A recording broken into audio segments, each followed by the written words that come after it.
ඔයාව දකින්න කැමති නෑ.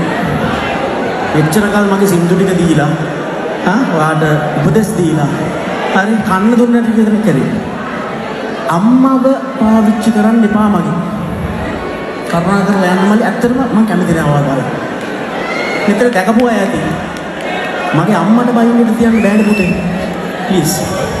බොරු කරන්න එපා. ආර්ය අම්මට බැන්නාන් පස්සේ ඒ බැරිය ඉවර වුණා. ප්ලීස්.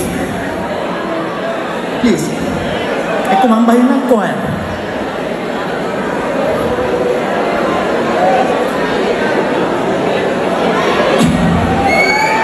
right. sorry අවුරුදු ගානක් තිස්සේ මේ කරන හැමදේම විසිකලා ඉන්නවා. හැබැයි දැකපු අය ඇති මේ ක්ලිප් එක අම්මට කුණහරුපෙන් බයින්නට තියන්න බෑ. ඒකට මට කොන්දක් නැති තැනකට එනවා. ගහන්න බයින්න යන්නේ නෑ. හැබැයි දකින්න අකමැති කියන තැනට දැන් ඇවිල්ලා තියෙනවා.